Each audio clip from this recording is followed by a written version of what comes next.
Vocês estão bem? Passaram bem essa segunda-feira? Que coisa boa, né? Isso já, tá vendo? Vencemos o primeiro dia da semana. Não é maravilhoso? Porque tem semana que a gente acha que não vai vencer aquela semana, não é? Que às vezes a gente olha para a semana e fala: é longa demais, tem desafio demais. E hoje nós vencemos a segunda-feira. Tem dias que passa rápido, que a gente nem percebe que a gente está bem, porque a gente está se sentindo útil, produtivo. Mas tem momentos da vida em que vivenciar um dia pode ser extremamente difícil.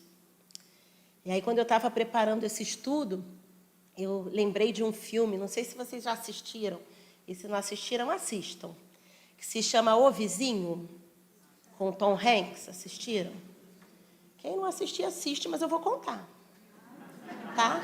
Sinto muito, porque é chato isso, né? A gente quer falar do filme, a pessoa não assistiu, a gente não pode contar. Mas quando que eu vou chegar em 100% vai ter assistido? Eu não vou poder usar o filme? Também não é graça, né? Mas assistam, que o Tom Hanks a gente assiste mesmo, que for para a gente decorar o filme, vale a pena. E é um filme em que ele é um funcionário público lá daquele bem... Agora eu nem lembro se ele é funcionário público ou privado, mas ele é aquele funcionário bem caxias da empresa dele, que faz aquele trabalho bem repetitivo. Ele é extremamente mal-humorado, ele não gosta de ninguém. E depois a gente vai conhecer a vida dele, que vocês vão assistir o filme, e vocês vão entender por que ele é mal-humorado e não gosta de ninguém. Realmente ele é assim. Não é um julgamento meu, não. Ele é assim. E aí, o que acontece com ele? Ele está programado para uma coisa na vida dele. Ele está programado para, no último dia dele de trabalho, que ele vai, então, se aposentar. Ele tomou uma deliberação que ele está decidido. Ele vai suicidar no dia em que ele se aposenta. Tem toda uma circunstância referente à mulher, e depois você vai conhecer a vida inteira dele. E aí o que acontece? Para eu não contar o filme todo, porque vocês vão ter que saber o que acontece, mas aí tem uma família que se muda para frente da casa dele. Ele é uma figura, ele briga por causa da rua, ele acha que é o dono da rua, ele reclama de tudo, reclama como os carros estacionam, faz de tudo. Ele era meio que um síndico da rua, né? Não era um condomínio, ele é síndico da rua, se mete na vida de todo mundo. E aí essa família toda, eles são de algum lugar mexicanos e tal, e eles vêm para os Estados Unidos e vão lá para essa casa, em frente à casa dele. E na hora em que ele vai suicidar, a vizinha toca a campainha. E aquela vizinha, ela vai várias vezes, porque ela vai lá para poder se apresentar que ela é vizinha nova. Depois ela leva uma receita especial. Aí depois ele prova a receita, aí ele até que fica esperando se a vizinha vai levar uma outra coisa. E assim as coisas vão desenvolvendo. E chega a ser engraçado, não é? Porque naquele exemplo daquele filme, o Tom Hanks estava completamente sozinho na vida. No filme ele estava sozinho mesmo. Ele não tinha outras pessoas mais em volta dele. Que ele era insuportável também. Não é que a gente está sozinho só quando a gente é insuportável, não, mas ele é.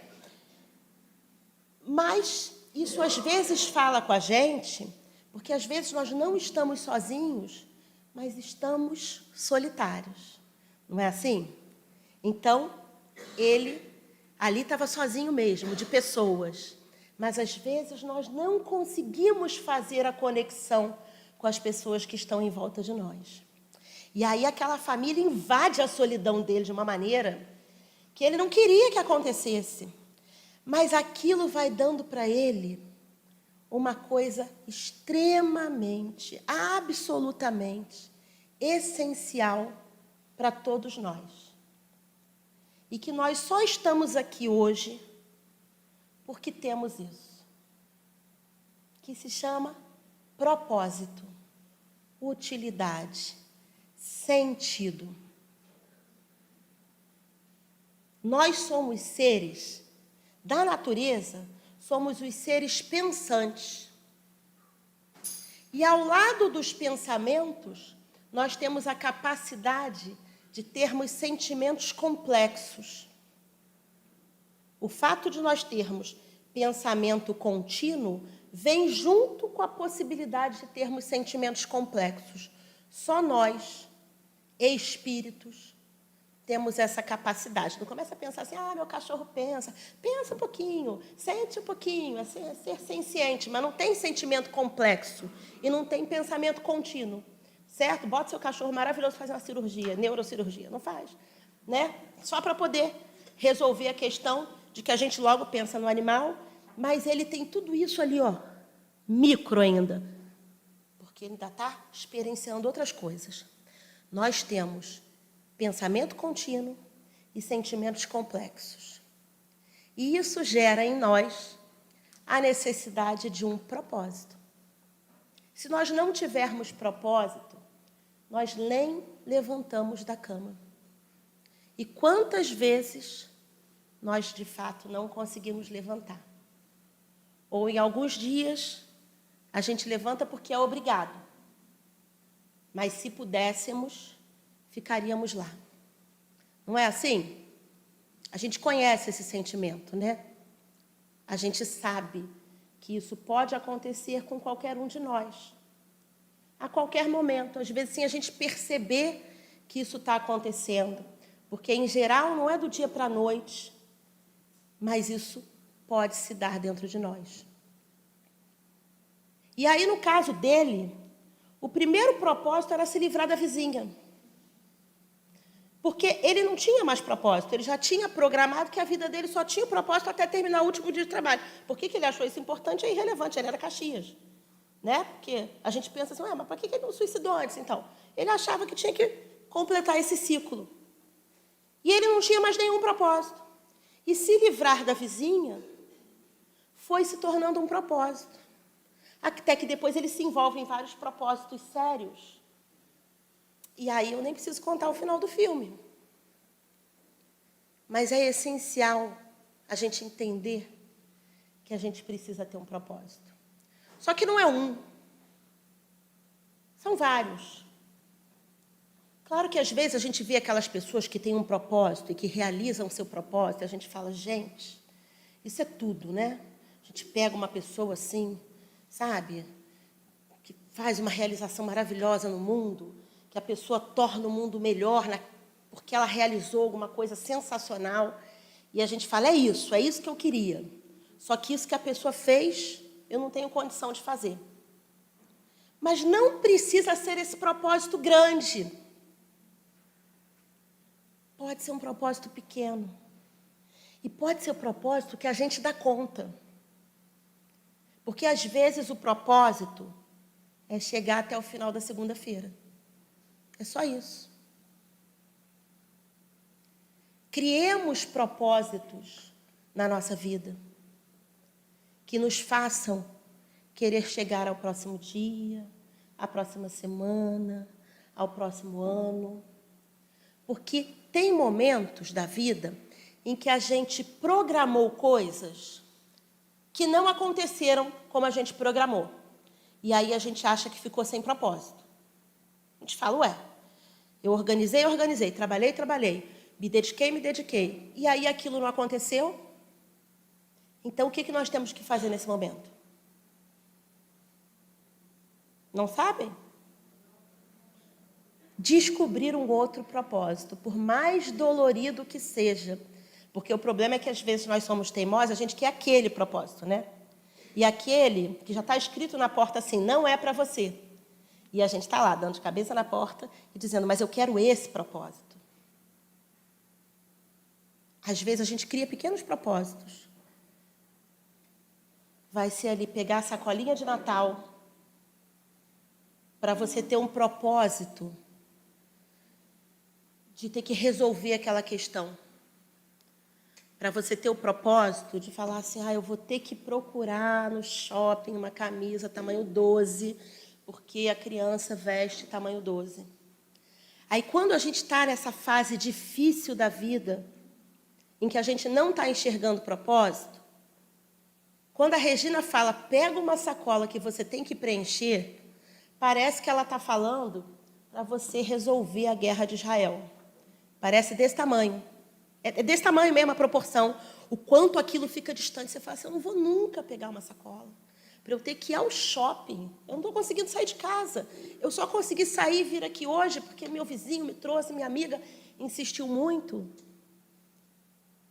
Mas aquele pequeno propósito de preencher uma sacola vai dando sentido a cada dia.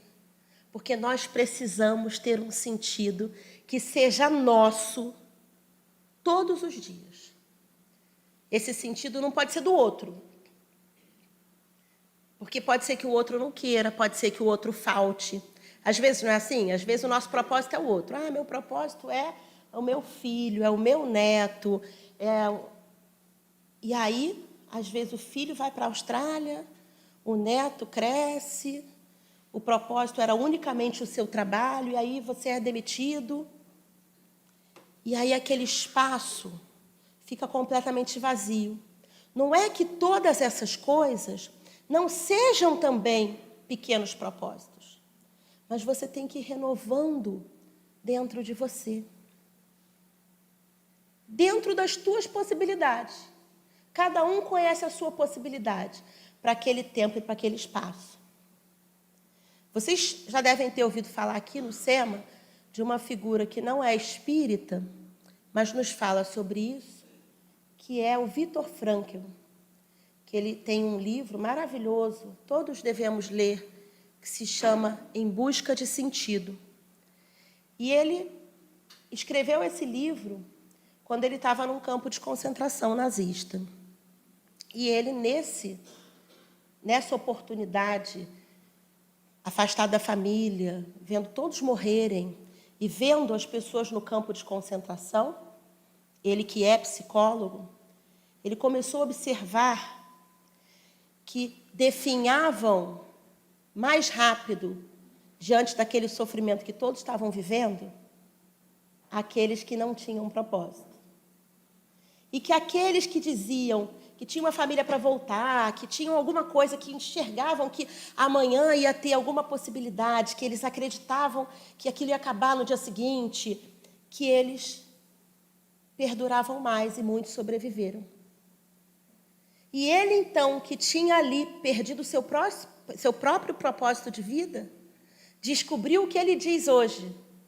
Ele descobriu que o propósito da vida dele seria ajudar a todos a encontrarem o seu propósito. E fundou uma linha filosófica referente a isso, referente exatamente a essa ideia. Por que eu estou falando de tudo isso? Por que eu estou falando de propósito? Porque nós temos que entender que existe um motivo para nós estarmos aqui. Na verdade, existem dois. Mas para a gente entender esse motivo, nós temos que saber quem somos. E o barato da doutrina espírita é que nós não vamos ficar sem resposta. Porque ela responde, como filosofia que é, as grandes indagações da humanidade. Aquelas indagações que aparecem nos livros. Quem somos? O que estamos fazendo aqui? Para onde vamos? Por que sofremos? A doutrina espírita responde a todas essas questões. Não é assim? E ela nos diz quem somos. E quem somos? Pode falar. Somos espíritos. E como espíritos que somos, nós temos dois propósitos maiores. Aí eu não estou falando desses propósitos pequenos que a gente vai usar no nosso dia a dia aqui, enquanto encarnados, não. Ou grandes, tá? Também pode ter um propósito grande. Pode, assim, salvar o Rio Negro, se você quiser, vai ser ótimo. Se você conseguir salvar o Rio Negro na Amazônia, a gente vai agradecer. Mas não precisam. É do mesmo tamanho, tá? Salvar o Rio Negro ou conseguir acordar para tomar banho, para quem não está conseguindo levantar da cama, tem o mesmo tamanho, tá bom? Não existe propósito maior do que outro. Se aquele propósito é a sua razão de continuar seguindo. Mas nós, como espíritos, temos dois propósitos únicos: evoluir e co-criar. Então, nós temos o propósito de sermos melhores a cada dia, mas melhores do que nós mesmos, o que é bastante confortável e não é tão difícil assim. Porque se eu tiver que ser melhor que a Regina, fica muito difícil, porque aí eu vou encontrar a Regina, toda maravilhosa. A Regina está aqui, ó. Hoje a gente teve reunião aqui 2 horas, ela estava aqui. Eu já fui em casa, voltei, ela está aqui ainda. Então, é difícil se eu tivesse que ser melhor que a Regina. Não é? Mas não, olha que maravilha, eu não tenho que ser melhor que a Regina. Eu só tenho que ser melhor que eu mesma. E eu tenho que co-criar. Eu tenho que agir no universo, entendendo que Deus, que é o quê? Quem está fazendo o livro dos Espíritos, responde com coragem. Inteligência suprema, causa primeira de todas as, ou primária vale também, de todas as coisas, é isso. Deus, então, que é a inteligência suprema, conta comigo.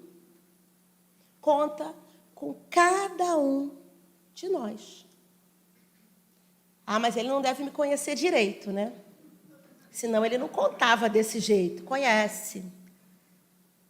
Conhece. Conhece exatamente quem somos. Ele também nos enxerga em potencial. Ele também sabe onde chegaremos. Mas ele conta com a gente agora. Mesmo com todas as nossas limitações que ele também conhece. E isso, se nós pudéssemos lembrar disso em todos esses momentos, não nos faltaria propósito, na verdade. Porque ainda que a gente não enxergasse um propósito, a gente ia sair pela rua falando, ó, tô aqui com a criadora, qualquer coisa conta comigo, né? Vai que aparece uma oportunidade, estou aqui para ajudar. Mas é claro que a gente não consegue fazer isso, porque a gente não consegue lembrar que a gente é espírito o tempo inteiro. E principalmente quando a dor chega a nós, quando a dificuldade chega a nós, quando o desespero chega a nós, é um momento que a gente mais esquece. Porque quando a gente está com dor, e eu gosto de pensar na dor de dente. Todo mundo aqui já teve dor de dente? Não? Ô, pessoa abençoada, né? É tipo a Regina, já é melhor. Porque a dor de dente, ela te tira de uma tal maneira que você parece que você é só aquele dente na vida, não tem mais nada. Não é? Ela te tira completamente do prumo. Mas isso é um exemplo só para falar da dor da alma, porque a dor da alma também é assim. Quando você está sentindo aquela dor profunda, não tem nada mais em volta que pareça importar. Está todo mundo falando que está tudo bem, que está tudo bonito, e você simplesmente não consegue perceber mesmo. Porque aquilo tudo é como se fechasse, você fica preso ali naquela dor. E aí, quando a gente está dessa maneira, a gente não consegue lembrar que somos espíritos. E por isso que é tão importante o estudo da doutrina espírita, porque ele vai fundamentar tudo isso para a gente. Porque nós que viemos buscar a doutrina espírita, somos quem? Somos aqueles que precisamos da fé raciocinada. Como nós somos vaidosos, nós achamos que isso é mérito. A gente acha assim, é porque eu sou mais inteligente, então eu só aceito se for raciocinado. Na verdade, não. Nós somos inferiores na fé. Como a nossa fé é inferior, a gente precisa da razão para fundamentar a nossa fé. Mas independente se é superior, se é inferior, isso é irrelevante. É essa razão que tem que estar sedimentada em nós para naquele momento da dor a gente tentar buscar o propósito por disciplina, não por amor. Porque quando você está desesperado, você não vai pensar assim, eu quero ser co-criador com Deus. Mas por disciplina, você pode dizer assim, eu já sei que essa dor vai passar. Eu já sei que essa dor é mais uma das inúmeras dores que eu já vivi na minha caminhada como espírito. E eu sei que a minha vida como espírito não se resume a isso. E a gente vai pegando esses postulados da doutrina E a gente vai fazendo com que eles, simplesmente por disciplina, nos façam seguir, nos façam dar mais um passo. É por isso que, às vezes, quando a gente fala para alguém que não é espírita, que não buscou ainda, se for o caso, nenhum conhecimento sobre a doutrina, e está passando por alguma dor, e a gente começa a falar para a pessoa tudo no que a gente acredita, a pessoa olha para a gente e aquilo não faz o menor sentido. Porque ela ainda não está acostumada a fazer o exercício da razão para esse fim, né? Pode ser extremamente inteligente, mas para esse fim de tentar dominar as emoções, ela ainda não está acostumada a fazer o uso da razão. E é por isso que a nossa casa é uma casa de estudos e vai nos fazer, né, que a Regina fala assim, quem não quiser tomar o passe, imagina, quem não quer assistir palestra, tomar o passe ou não quer. A pessoa veio para tomar o passe, né? E tem que assistir a palestra, é outra coisa, não é? Aí, por que a casa faz isso? Por que tem que assistir a palestra antes de poder receber o passe? Que é exatamente para a gente aprender a usar a razão. Porque na hora que a gente estiver desesperado, não vai ter um passista lá de prontidão para nos dar um passe. E também, ainda que tivesse, a gente vai estar tão fechado àquela técnica que a gente não vai aproveitar nada. Mas é a razão que pode nos fazer sair, ainda que inicialmente, daquela situação de dor. E por que nós estamos falando disso? Porque o nosso estudo de hoje, que eu não estou começando, estou quase acabando já, claro, é sobre uma parte do Livro dos Espíritos que se chama Desgosto da Vida, Suicídio. Essa parte do Livro dos Espíritos está lá no finalzinho do Livro dos Espíritos, na quarta parte, que se chama, esse livro 4, né, se chama Esperanças e Consolações. E essa parte, ela dá origem ao livro que depois, quem não estudou ainda vai estudar, que é o Céu e o Inferno, porque o Livro dos Espíritos é assim, né? Ele foi um primeiro livro e ele dá origem a outros livros organizados por Kardec. E ele dá origem a esse livro chamado Céu e Inferno. E Kardec organizou esse livro, claro, pensando na realidade da época, que era basicamente uma sociedade ali, principalmente na França, ligada à religião católica e que tinha, então, essa noção de céu e inferno. Que a gente sabe, mesmo quem não foi católico, você tem uma noção, né? De céu, um lugar lindo, maravilhoso, que você vai, quando você morrer, cheio de anjos. E inferno é um lugar terrível, quente, que vão aqueles que são maus, né? E essa lógica seria uma lógica para onde a gente iria quando a gente morresse. Só que quem aqui já vivenciou o céu aqui encarnado? Não? Nunca? Gente, vocês estão com poucas experiências na vida, hein? Ou vocês não estão sabendo experimentar as experiências. Reconhecer, vocês estão vendo o céu aí todo azul e não estão sabendo reconhecer. Claro que sim.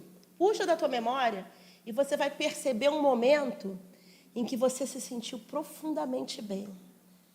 Pleno, completo. Parecia que o mundo podia acabar, porque não tinha mais nada, era só aquele momento. Isso pode ter sido por segundos. E tomara que tenham sido muitas vezes. Mas também, todos nós já vivemos inferno. O que chama de inferno, né? O que se considera. A ideia de um sofrimento que você parece que não vai ter controle, parece que queima mesmo, né? Porque a dor, ela queima ou ela gela, ela incomoda em todos os sentidos. Então, Kardec teve que vir mostrar para a gente que essa condição de céu e inferno, ela era uma condição nossa como espíritos. Ela é uma condição que nós sentimos. E claro que vocês podem estar pensando assim, mas às vezes é o que está acontecendo fora que está me fazendo ou me sentir tão bem ou me sentir tão mal. Na verdade, não é. O estímulo externo, ele pode até nos facilitar a chegarmos numa condição ou noutra. Mas essa condição é nossa. Então, é possível que a gente esteja vivendo algo que, olhando com os nossos olhos, percebendo com os nossos sentidos, pareça o inferno, e por dentro nós estejamos nos sentindo equilibrados. Claro que dificilmente você vai estar vendo uma coisa terrível acontecer e vai chegar a estar se sentindo bem, mas você vai estar se sentindo equilibrado. Ao passo que, do outro lado, às vezes a gente está vivendo uma coisa que externamente, sob o olhar dos outros, seria tudo para você se sentir maravilhoso e você se sente mal, se sente triste. Então, o céu e o inferno estão fora de nós? Não, eles estão dentro de nós. E isso é extremamente importante para a gente perceber que essas são condições momentâneas. Nós não vivemos no céu e não vivemos no inferno. Nós vivemos naquilo em que nós nos transportamos, aquilo que nós trazemos para dentro. E aí, então, esse livro se chama Esperanças e Consolações, por isso, porque os Espíritos vão nos trazer informações para nós entendermos, termos esperança de que, dependendo das nossas ações, nós vamos viver cada vez mais nos sentindo no céu, ou seja, nos sentindo plenos, mas também que nós podemos nos sentir no inferno, mas não temos que ficar ali. E aí, Kardec organiza essa parte, né, dessas questões, falando do desgosto da vida. E olha que interessante, não vamos falar, é claro, pergunta por pergunta, até porque não tem necessidade. Mas na primeira pergunta, Kardec pergunta assim: de onde vem o desgosto pela vida que se apodera de certos indivíduos sem motivos que o justifiquem? E aí ele está falando daquela sensação de tédio, né? Então vamos pensar. A própria pergunta de Kardec já é uma pergunta dura. Porque ele está falando sem motivos que o justifiquem. Que motivos? Motivos externos, não é? É aquela nossa condição de julgarmos. Eu olho para a vida da Regina e falo, gente, tem que estar feliz o tempo inteiro. Porque sou eu julgando como eu seria se eu tivesse a vida da Regina. Mas eu não sei como está a Regina internamente. Kardec está perguntando dessa maneira, de propósito, porque é assim que a gente olha, não é? A gente olha para a vida do outro e fala assim, por que ele está desiludido?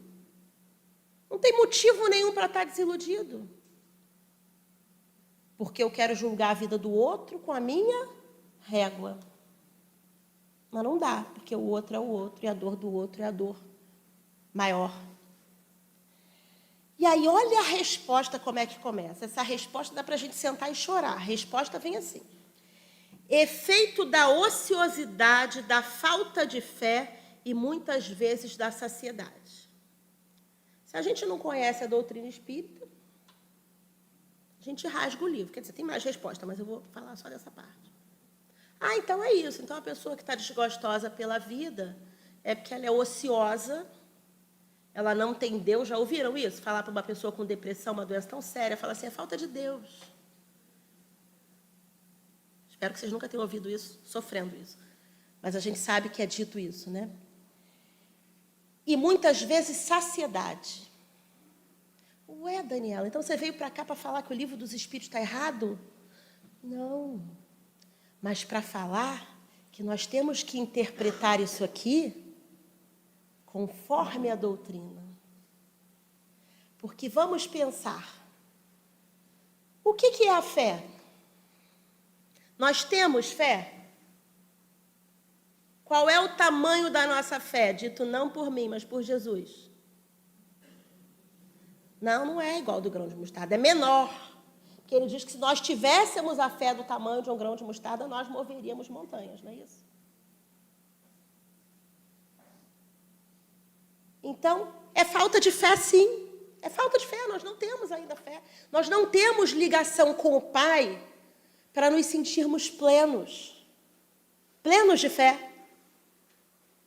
Por isso que nós precisamos exercitar. E claro que isso só faz sentido para nós, para quem já está buscando uma ligação com Deus. São todas as pessoas encarnadas no planeta, por exemplo, que estão buscando ligação com Deus? Não. E aí adianta eu olhar para um que está bem desiludido da vida, e eu sei que ele é ateu, e eu falar, isso é falta de Deus. É falta de fé. Faz o menor sentido para ele. É falta, realmente. Mas não é falta da minha fé. É falta de uma fé que nenhum de nós tem. Porque se ele tivesse a fé de Jesus, é claro que ele não ia estar desiludido. Porque ele ia entender o plano de Deus, ele ia entender que aquela dor que ele está sentindo tem um propósito. E aí nós, que temos a fé como? Menor que a do grão de mostarda, a gente vem exercitar a fé raciocinando sobre ela. Porque quando a gente está passando aquela dor, a fé vem e levanta a gente? Não, porque a nossa fé é pequenininha. Então, o que levanta a gente? A fé raciocinada. Porque ninguém vai me dizer que quando está aqui cheio de dor, de tristeza, de problema, levanta do sofá e fala, eu sei que vai dar tudo certo, porque Jesus está me indicando o caminho. Não faz isso, gente, não faz. Agora, a gente começa dizendo assim, Jesus, eu não estou dando conta. Jesus se aproxima. Aí a gente lembra, não é Jesus que tem que se aproximar, sou eu, porque ele disse, vinde a mim. Aí a gente começa, então quer saber, vou abrir o Evangelho. Aí a gente começa a buscar, percebe? Como a nossa fé raciocinada, ela nos auxilia, porque a gente vai usar a razão para estimular e fazer brotar essa fé que a gente ainda não tem. Aí dizem os espíritos, é ociosidade. É ociosidade porque quem está sentindo uma dor muito grande não faz nada? É isso que os espíritos estão dizendo? Não faz nada que esteja lhe dando propósito, sentido. Pode ser super ocupado, pode fazer 1000 coisas, mas nada daquilo que está sendo feito está lhe dando sentido. E muitas vezes ele vai ter que buscar, ou a gente vai ter que tentar auxiliar um querido nosso a tentar encontrar um sentido para ele. Aí a gente diz para a pessoa que não está levantando da cama assim. Aí vem a outra parte, né? Que é saciedade. Seu problema é que você tem tudo. Se tivesse lá no Lara, como não sei quem que eu evangelizei ontem, aí eu quero ver se reclamava. Essa saciedade de que falam os espíritos, pensa, quando a gente está saciado, a gente está preenchido, não é? Mas é saciado de quê? Só para fazer graça, eu vou dizer que é saciado de vazio, porque dá no mesmo. É saciado de materialismo. É saciado de elementos que não preenchem. Então, às vezes acontece mesmo. Às vezes a pessoa ela está entediada, mas porque tudo que ela busca não preenche. E ela busca, encontra, alcança, mas não preenche. É disso que os espíritos estão falando, percebe? Que não é ócio, não é saciedade para dizer assim, você é um encostado, você não dá valor ao que você tem. É que ele não consegue encontrar coisas verdadeiramente valorosas. Ele precisa descobrir os tesouros que a ferrugem não corrói. Ele precisa encontrar propósitos. O que a gente precisa fazer? A gente precisa ter atenção no nosso dia a dia, para os nossos pensamentos, para os nossos propósitos, para o pensamento do outro, para o propósito do outro. A gente precisa entender que cada um aqui não é isso. Cada um não é a dor, cada um não é a doença, cada um não é o divórcio, cada um não é o desemprego, cada um não é o medo, cada um não é o vazio. Cada um de nós é filho amado de Deus, criado especialmente por Ele, porque não há espírito igual ao outro. Cada um de nós é uma individualidade criada cuidadosamente por Deus. E aí a gente vai para o final do capítulo, quando fala para a gente da parte mais complicada daquele que resolve, diante do desgosto da vida, tirar a sua própria vida, que é o desapontamento. Porque aquele que tira a sua própria vida, em regra o faz para cessar a dor. Como é que você sabe disso? Porque você conversou com eles? Eu li no livro Céu e Inferno, não é? Que nos conta lá no capítulo que fala dos relatos dos suicidas e que falam disso. Falam que fugiram da dor. Só que quando a gente faz isso, fugir da dor pela morte do corpo físico, qual o resultado? Desapontamento. Simplesmente porque não somos corpo. Então, o corpo pode até morrer. Mas como espíritos nós vamos continuar.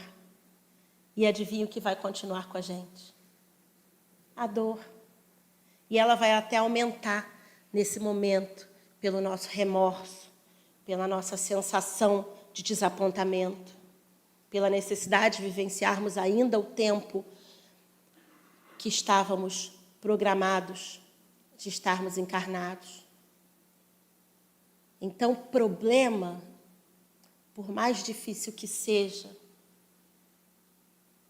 a gente não foge dele. Nem todos são solúveis. O ideal era a gente resolver problema.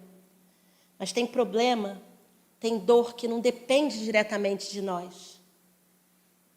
Então, a gente vai atrás de quê? A gente vai atrás do propósito. Para a gente terminar o nosso estudo, tem uma cartinha, depois vocês podem procurar na internet, que eu vou ler só o finalzinho, que se chama A Maior Dor. Está lá naquele site Momento Espírita. E ele é baseado numa mensagem que não tem identificação do autor, mas ele está também no CD Espírita, do Momento Espírita, volume 6. E se chama A Maior Dor. E fala assim: pense nisso. Descobrir qual é a maior dor é muito difícil, mas a maior decepção é fácil de deduzir. É a daqueles que suicidam pensando que extinguirão a vida e com ela todos os problemas. Esses saem do corpo, mas indubitavelmente não saem da vida e muito menos acabam com os problemas. Portanto, por mais difícil que esteja a situação, nunca vale a pena buscar esta porta falsa chamada suicídio. É importante lembrar sempre, por mais escura e longa que seja a noite, o sol sempre volta a brilhar. E por mais que pensemos estar na solidão, temos sempre conosco um amigo fiel e dedicado que jamais nos abandona, o meigo Rabi da Galileia, nosso doce Mestre Jesus. Pense nisso, que possamos encontrar propósito todos os dias, graças a Deus.